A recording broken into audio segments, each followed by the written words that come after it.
right, you're good to go. Good morning. Sorry for the delay. We're going to get started with the grade 10 information assembly for AP in the senior years. As you move into grade 11 and 12, there are lots of things you need to be considering when it's choosing courses for AP.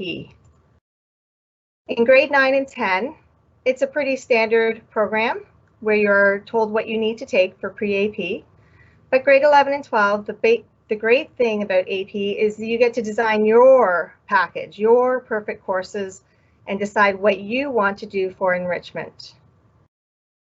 Some of the things you might start thinking about is the profession you're thinking about in the long term. There are the traditional professions, and there's many new professions. We do recommend you do some research. Right now, the best way to do that is through My Blueprint. When you do Who Am I?, you'll be matched up with current occupations, and not just the standard traditional ones, but some of the new ones. So we do encourage you, if you're still, we expect you to, you're only in grade 10, not to know exactly what you want to do. We do recommend you do some research. When it comes to AP exams, it is an option, but it's not the only option. We do recommend AP exams because it gives you good practice. An AP exam is a year 1 university exam, and that's going to expose you to an opportunity that you get in advance of being in first year university. But at the same time, it is not mandatory. So in other words, you can take that grade 12 AP course and still not take the exam. It is a personal choice. If you don't take the AP exam, but you're in the AP grade 12 course, you still receive the enrichment. You're better prepared for university because you're seeing the curriculum while still in high school, and you get to explore other interests. At Central Peel, we have award levels, and these are given out to our AP students based on how many AP courses are taken. And I'm going to stress that. That is courses, not exams. So a student who takes 2 senior level AP courses at the grade 12 level will receive the Bronze Standard Award. A student who takes 3 AP courses at the grade 12 level will receive a Silver Standard Award, and 4 or more will be a Gold Standard.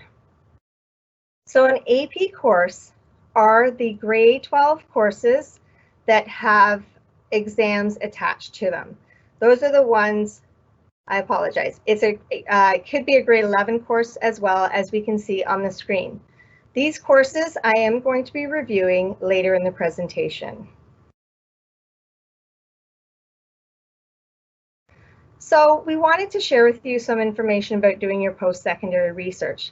This may guide you in deciding which courses you want to take at the AP level and which courses you like to take at the university level. So once you get into grade 11 and 12, and we will be having the general course selection assembly in a week and a half, I will be explaining the difference between a U and an M because that's new in grade 11.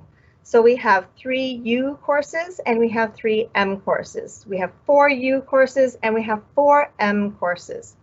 U stands for university, M we call that mixed. In Ontario, universities do not make a difference between the two. They treat them the same. You also need to understand the difference between required and recommended when you're talking about university. So if you're applying to, I'm going to give some standard programs that I hear students applying to. So let's use the standard program of engineering. Required for most universities, if not all, are going to be English, 2 maths, advanced functions and calculus, chemistry, and physics. And they're required. However, some students may be applying to a psychology program, and you're going to see the word recommended. So the most common course that's recommended for psychology is data management, MDM 4UO. Therefore, what we want you to know, what does this mean if it's only recommended? What it means is, likely when you get to university, you're going to do some data management. You're going to do some statistics in psychology, but they will not require it to get into the program, and therefore they will not bias against a student who has not taken data management. So I want to be really clear about that. If the program says it's required, you absolutely must have the course to get into the program. If it's recommended, they will not use it against you if you decide not to take the course. It's just going to assist you when you get into the program. So students are sometimes curious about how averages for admission are determined. A term that comes up a lot is early acceptance.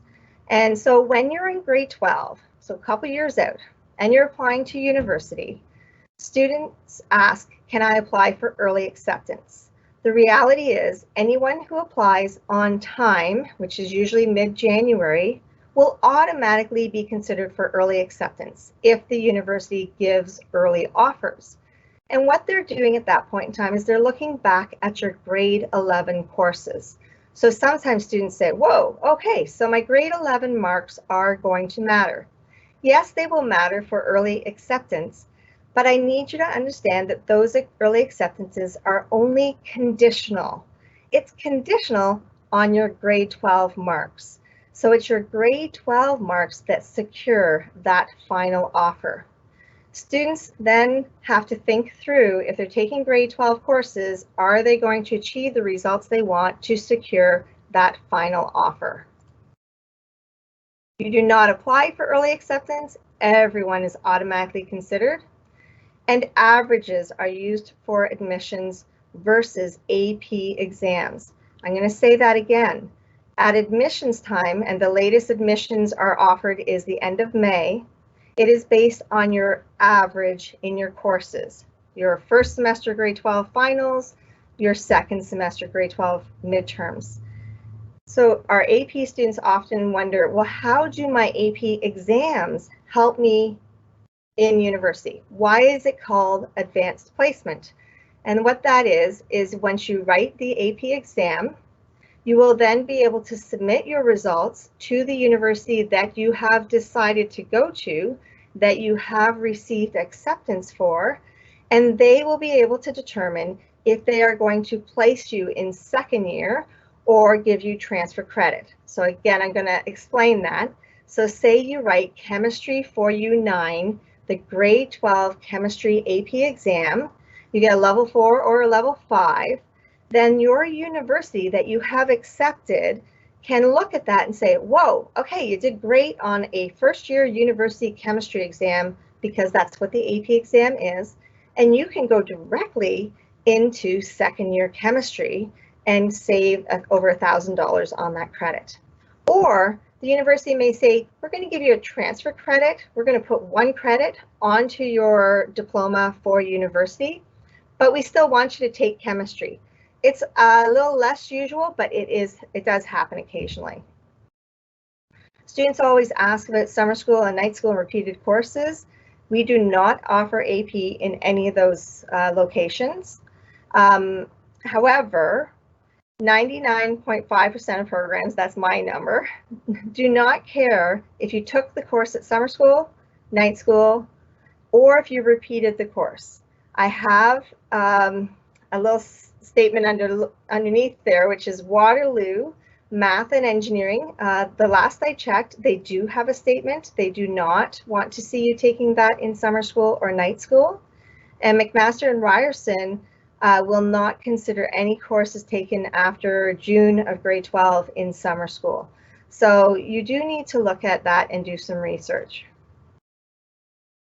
Sometimes students ask about these personal response forms, and this is a great opportunity for you to tell the university that I was involved in the AP program, and that could help you with your acceptance. So a personal response form, I would say 20% of universities are using them now. They are going out of fashion.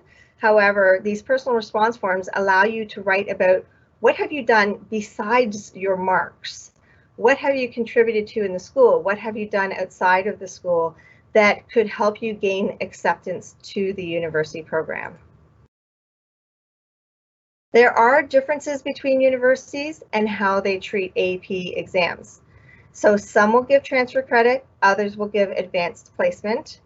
And the number that they will allow you to get transfer credit for is different. So I'm going to give you how to research that, because that may drive how many AP courses you take and how many AP exams you write.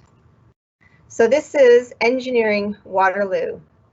This is a statement that we are disappointed with because we may not agree, but I think it's important that you understand. If you're applying to engineering at Waterloo, they say, the Faculty of Engineering considers AP courses to be a good challenge and good preparation for our programs. You may find that you have covered some of the material in our first year courses, but in most cases, not enough for you to be exempted from the entire course without potentially running into academic difficulties later. The depth and level of problem solving is very different in our engineering programs than in AP courses, and as a result, we don't grant first year course exemptions for AP courses.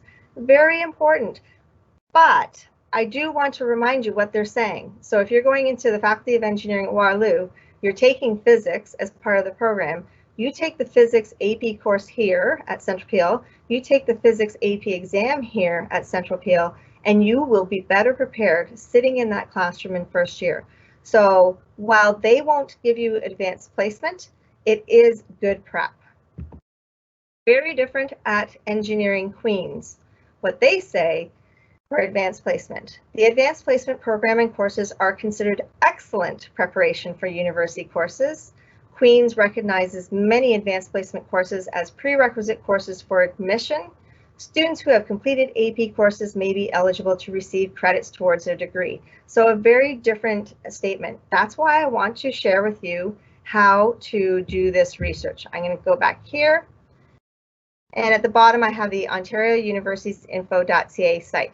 Just so you know, this presentation will be loaded onto our website so that you can go back and watch this presentation. So this is Ontario Universities Info.ca. I'm going to look at programs. So I'm clicking on programs. And I'm going to search engineering. And I'm going to click over here, advanced search options. And I want to use a university I have not told you about already. So I'm going to use McMaster.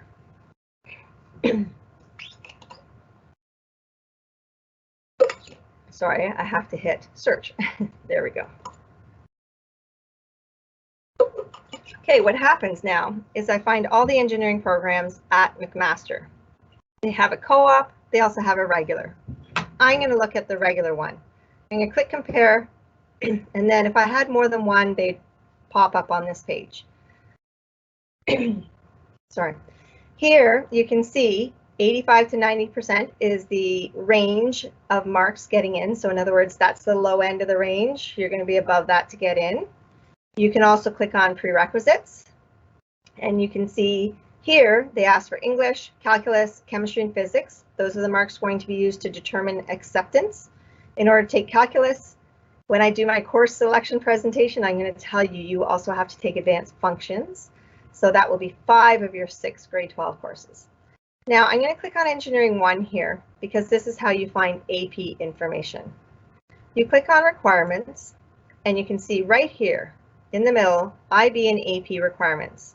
Once you click on AP, and you can do this for any university, it will take you to the university site about admissions.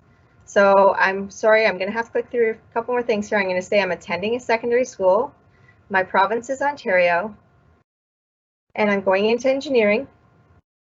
And yes, I am taking advanced placement. So now I want to see what they're going to tell me about advanced placement at McMaster. And I've already looked here. I know I have to go down to the bottom and find their policy. So this is McMaster.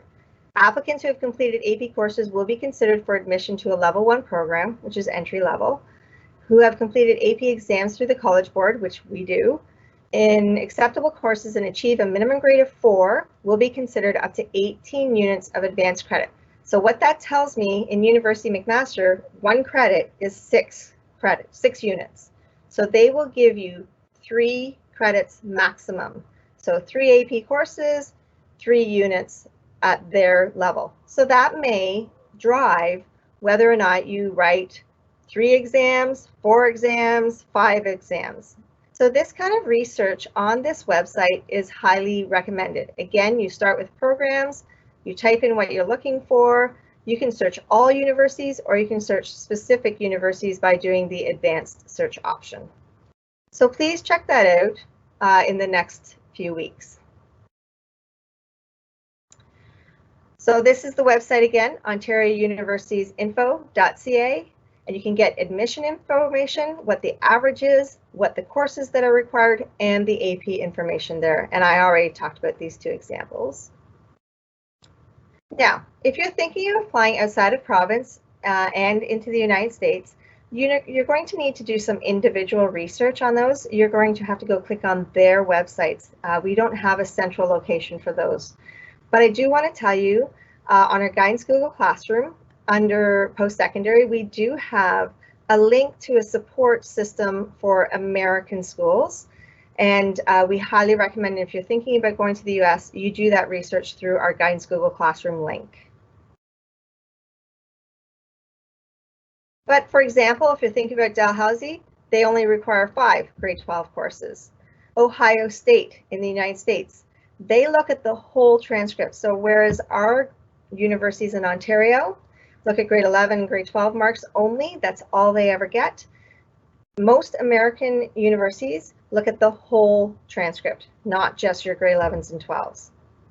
So a couple things about US terminology, SAT versus ACT, these are the standardized tests. You can choose between either or for most universities. The Ivy League universities will expect you to do SATs. All others will accept SAT or ACT. College versus university. So here I have the Ontario State College, and yet many of you know there are famous universities, Harvard University, etc.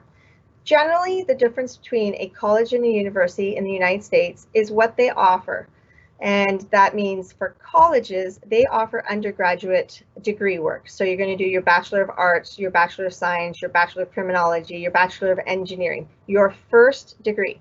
Colleges tend to only offer those, whereas the university offers those plus postgraduate work, so a master's or a PhD. So that tends to be the most common difference between a college and a university in the United States.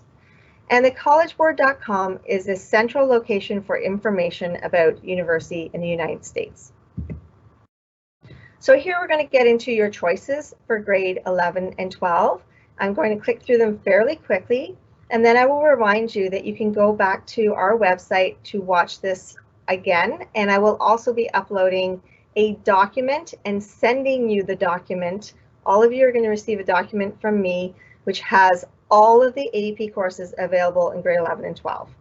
So we do offer studio art in grade 11 and grade 12, and you can also do a AP exam called 2D art and design.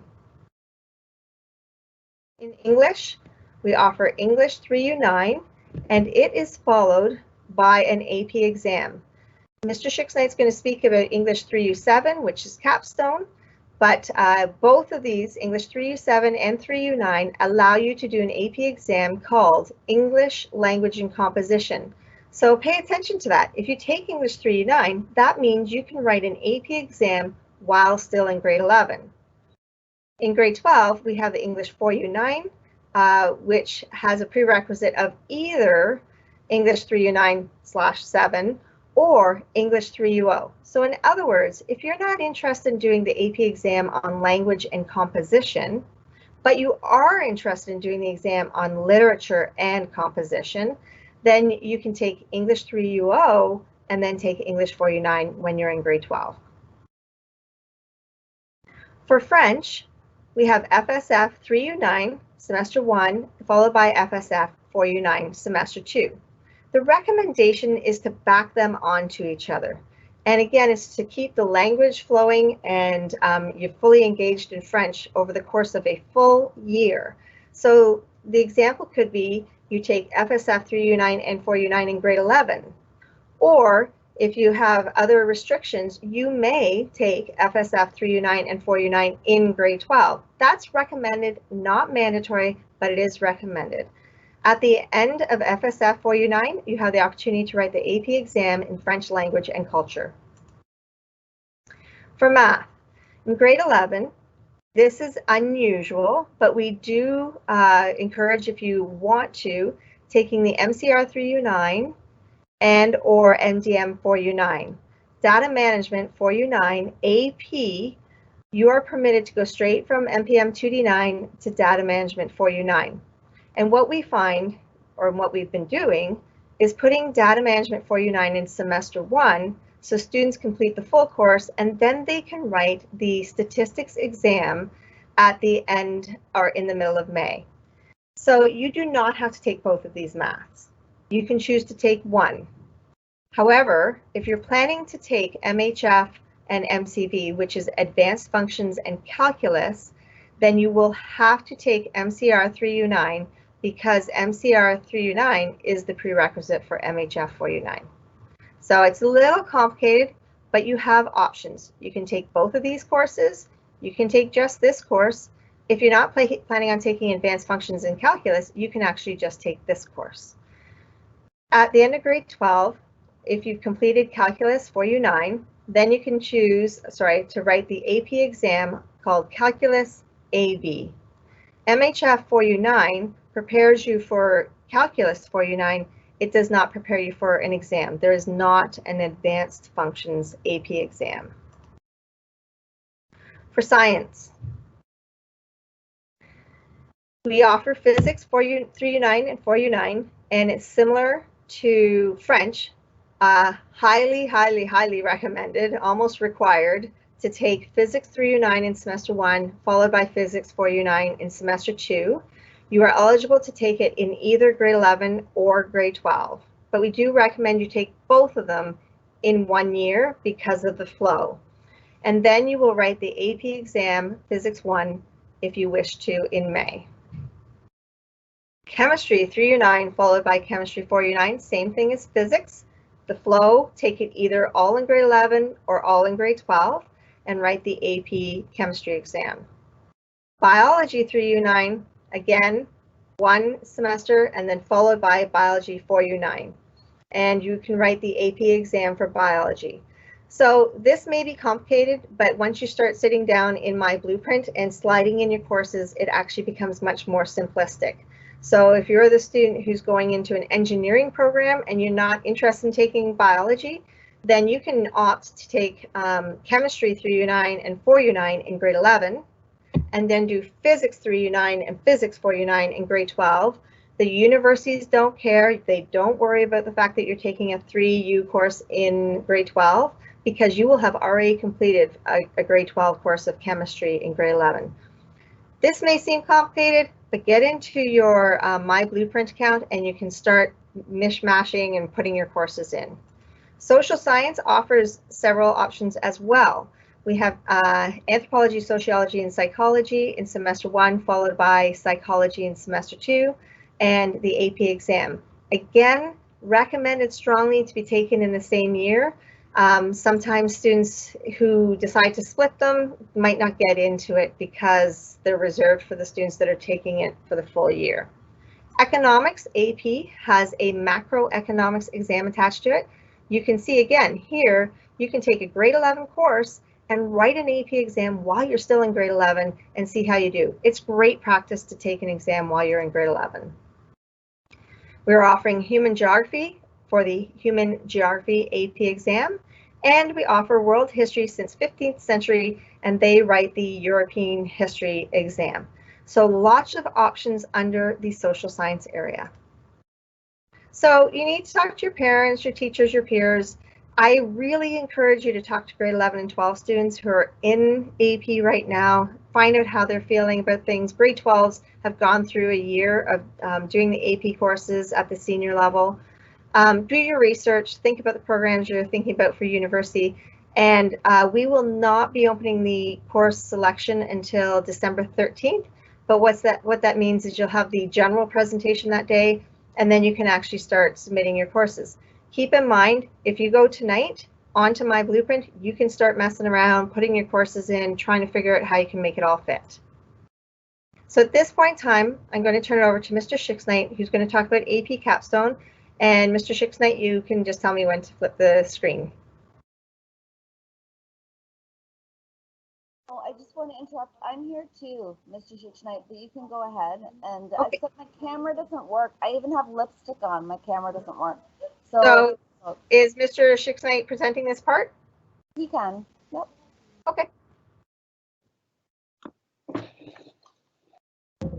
Hey there, everyone. How's everyone doing? Okay, so I will start off here the Capstone presentation. So, our Capstone program is starting to grow. As some of you might know, some of the students in there right now currently. But basically what it is, it's a two-part course over grade 11 and 12. And the first part of the course is AP Seminar, which gets you set up.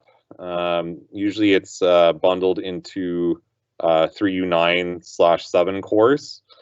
And then AP Research, which is a two-part course starting within world issues and philosophy. And basically the whole point of the program is really to build upon your research and writing skills and presentation for that matter too. And essentially what happens is the end goal of the whole process is it will take you to a point where you're able to decipher academic journal articles and writing to the point that you become so proficient at narrowing searches and how to decipher arguments, and to the point that you're writing a original piece of work that would then have to be subjected to an oral defense and a paper that would be assessed by the College Board. But essentially, the course is to be beneficial in all areas and to increase all those type of soft skills that are really good in your other classes. So for instance, if you have presentations that are going on in a lot of your classes, then that's it's an invaluable skill, I would say, even moving forward into post-secondary. We can go from this slide then. So the breakdown is from seminar. You have a team project and presentation, so it's like a group presentation, followed by an individual presentation and researched essay, and then the AP exam for seminar, and followed by then the research course, where again it's basically a 5,000 word paper and oral defense that you would give in front of your peers. And essentially, to get the diploma then, which is a nice little caveat, you have to score a minimum of 3 on the AP seminar tasks and exam, and then the same for the research course as well. It just has to be a 3 or higher.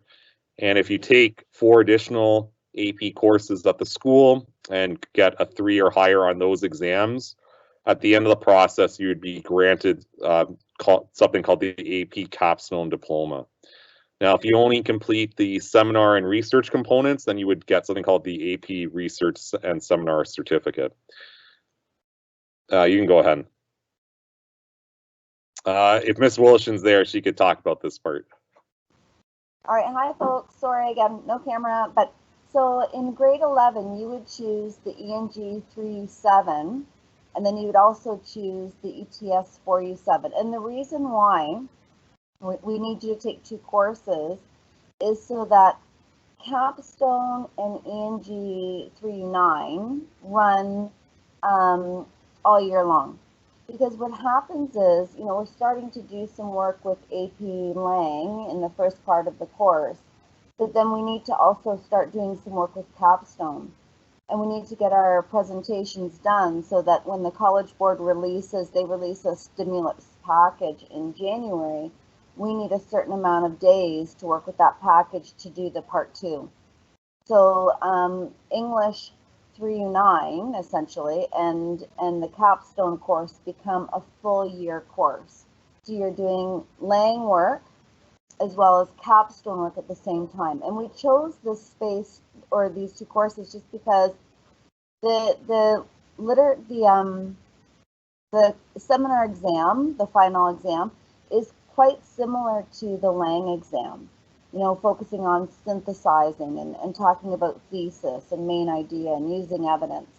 So if you're interested in taking Capstone, you want to take the 3-7.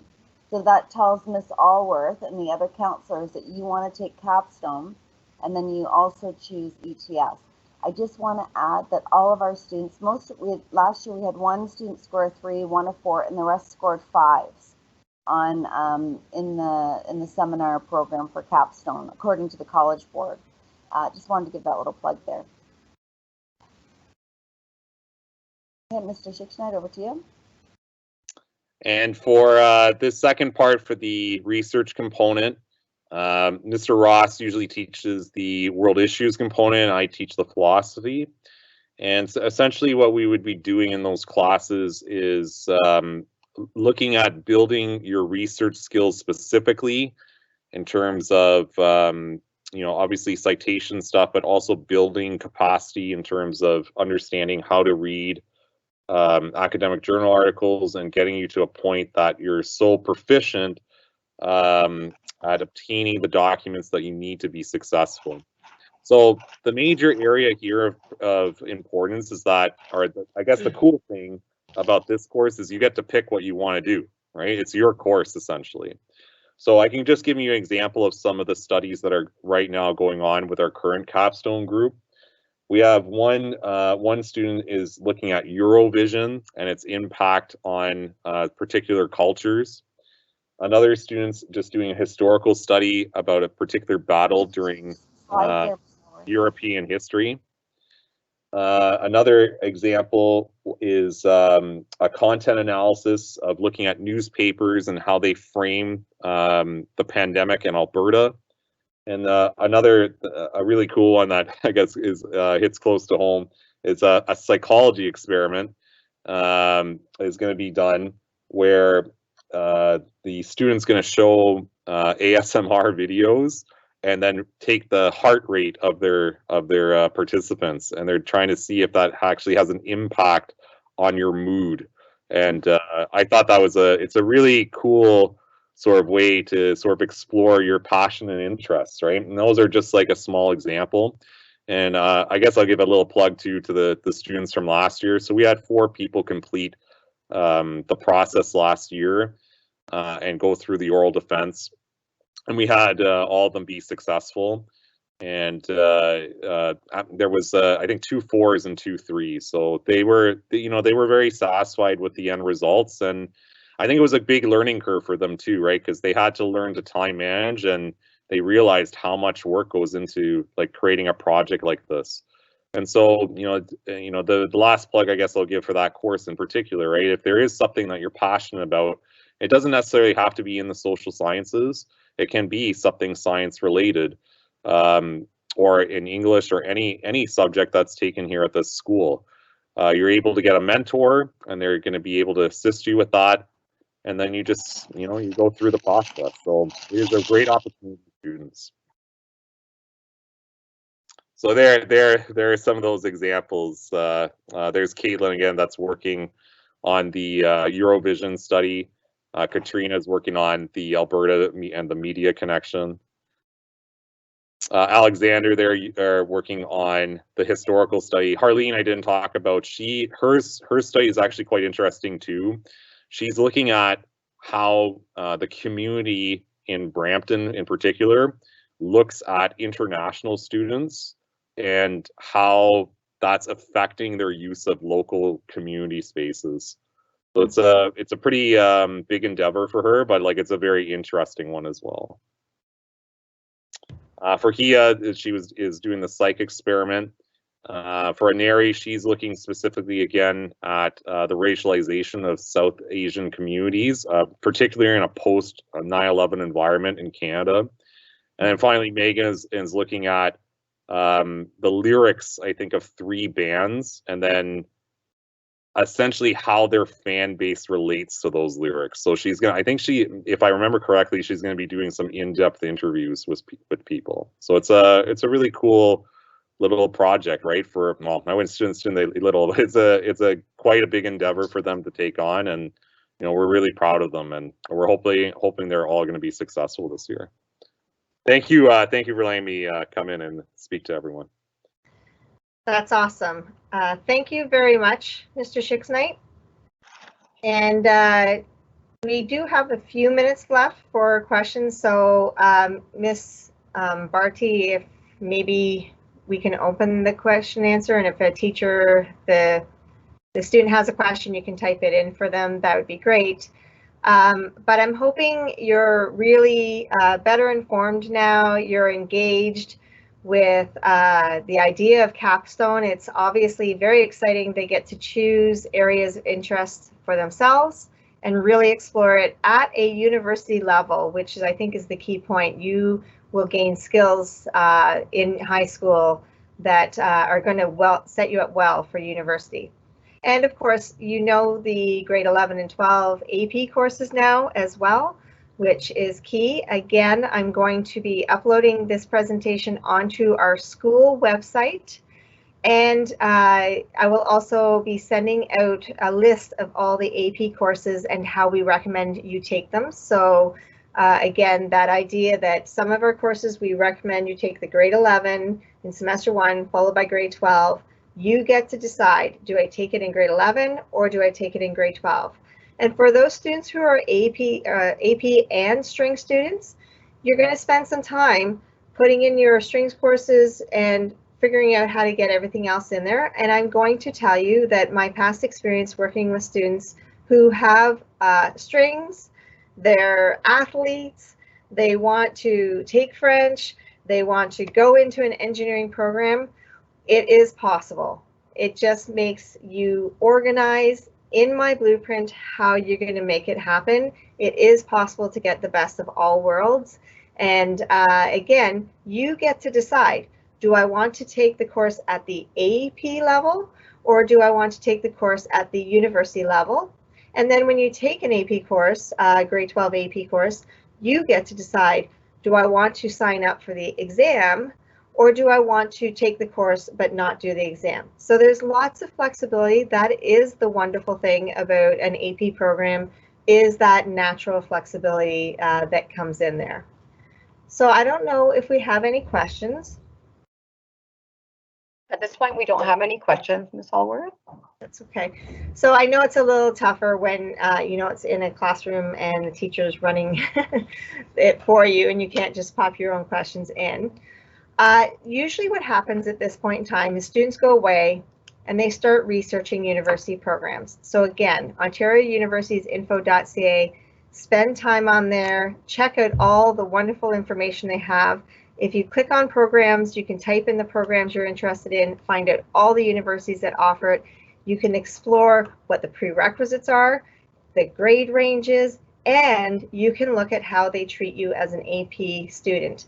Keep a running chart or a file going that helps you remember that, oh yeah, McMaster does this, Queens does this, Waterloo does this, because that may drive and guide you in your plans for the future as far as course selection and AP exams. But I don't want, and I guess I know I'm not getting any questions right now, but what I don't want to have happen is everyone come down with 1,000 questions today, okay? You need to go away first, do the research. Once you've done your research, work in my blueprint, start planning out your courses. You cannot send them in, but you can plan out all your courses. And then when you have specific questions, come down and see us. We have the pop-up table on Tuesday and Thursdays at lunch, and we will be happy to answer your questions. So again, don't flood us with questions today because you need to do the research first. Ms. Allworth? Mm-hmm. So there is one question in the chat, and I think Ms. Wolshin has something. So I think you can also answer this question, Ms. Wolshin. The question is, how many people graduate with the AP Capstone diploma each year? And there is another question coming in, which I think Ms. Wolshin will be able to answer too. So Ms. Wolshin, you want to share what you wanted to share and also maybe answer that question about the Capstone diploma. Okay. Sure, thank you. I know that there's, so in answering the question, so last year we had 4 folks finish with the Capstone diploma. This year we will have 7. So because the program is still in its infancy, that those numbers will continue to grow. But so far, all of our folks who have participated in the Capstone program and written the exams for the College Board have been successful. So we have a 100% success rate. I just wanted to add for right now, because we didn't have a seminar this year, I am running a seminar, sort of a pilot again. And we will be, I guess, showing our team presentations and individual presentations like we did last year. So watch for an invitation out to see those, and then that might also give you another idea of what you have to look forward to if you choose seminar for grade 11. Perfect. Thanks, Ms. Wolshin. The next question is, what is the difference between the AP English composition exam and the AP literature exam? I think that's a Ms. Wolshin question as well. I think you're right. Sure. So, sorry, I do have the chat open in front of me. So the AP Lang course and exam is all nonfiction. So in that course, we're looking at speeches, we're looking at articles, we're looking at essays and deconstructing those, and then the exam requires you to sort of synthesize that work and write essays and also write some multiple choice. And the which everyone who takes the course, and you can talk to some grade 11s, and I can send some grade 11s your way in your grade 10 courses to talk to you about the Lang course and even the exam for, I've got some grade 12s who wrote it in grade 11 and found it to be a good experience. The literature course is all fiction. So poetry, plays, short stories, longer fiction. And so those are the two differences. Okay, Miss Allworth, the next question is probably for you. Is university level or AP level higher in terms of curriculum? So we don't talk about much as far as higher. The evaluation that you will receive will be based on the Ontario curriculum, and therefore there is consistency there for your evaluation. What the difference is between a physics AP course versus a university course is you're going to be going beyond the Ontario curriculum and getting into university year 1 curriculum. So you need to be a student who's prepared to move along at a quicker pace, understand, and be evaluated on that curriculum. I'm going to add, students sometimes say, well, is the university going to look at the fact that I took the AP course and for admissions give me a different evaluation? And the answer is no. Because to be honest, what the university gets when we send the courses, and this is consistent for every school across Ontario, is the first 5 digits of the course. So if we're talking about physics, they're going to see SPH for U. They don't see the 9, nor do they see the 0. So Physics 4UO, which is our university course, looks the same to them as our Physics 4U 9. So that's why earlier in the presentation I said admissions is based on marks. It is not based on the AP exam or the fact that you took the AP course. So some students say, again, well, why would I take the AP course? Well, it opens up that door to take the AP exam and possibly get transfer credit or advanced placement at university. And you're also going to be exploring year 1 university physics while sitting in a class of 29 kids and a teacher to answer those questions versus sitting in your lecture at university with 400 kids, maybe more, taking physics, first year university. Imagine you take it here first in a small class, you get to ask your questions, and then you decide you're going to still take physics first year at university. Imagine how much better you are going to be prepared sitting in that program. So the universities do not see it as being higher taking Physics 4U9. We know it's going to prepare you better, and of course it's going to open the door to the AP exam. Can I just jump in there as well in terms of, if I can just talk specifically about English?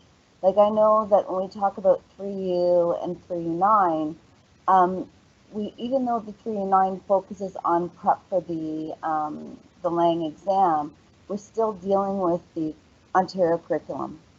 And so my exam might look a little different from a 3U course, but it's still the same skills. We're still synthesizing, we're still looking at audience, voice, purpose, but just the AP mindset is a little different. So, but we're still using the Ontario curriculum to develop the course, but it's purely AP resources, if you will, that are in the AP courses rather than the university stream. That's a great way to explain that. Yeah. And I just wanted to add as well, it's kind of related to the next question, but not. There are a couple of universities, I think McGill University and UBC, there might be another who accept Capstone as sort of an AP transfer credit. I think that's new. And of course in the US, but there might be some others. I'm not 100% sure. But I just think of, I know that nowadays, it's so competitive. And just, trying to put yourself above the competition and publishing your own work, and, that comes along with Capstone, I think is very beneficial. Sorry, I'll let you answer the next question about Capstone, Ms. Allworth, or I could. Like the next question is around signing up for Capstone. You'd sign up for Capstone when you do your course selection in January. And there is a fee for Capstone if you choose to write the exam. So you can take Capstone and not do the exam. And, you would just be grouped with other folks who are not paying for the exam. But you can certainly take Capstone without doing the exam. Yeah, so I just changed the slide to remind, if you are looking at doing Capstone grade 11 seminar, you must choose English 3U7. Notice it's not a 9. You can choose English 3U9 if you're interested in taking the AP English 3U9 and not doing Capstone. But if you are doing Capstone, then you must select English 3U7 and ETS 4U7, because as they said earlier, it is a full year program.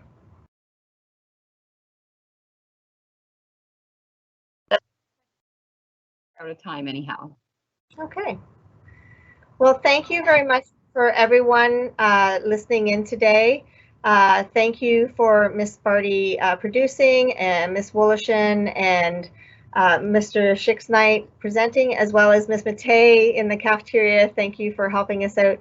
And again, this presentation will be on our website within a couple days. You can review it there, and you will be receiving a sheet from me which lists all of your grade 11 and 12 AP and Capstone options. So thank you again, and have a great day.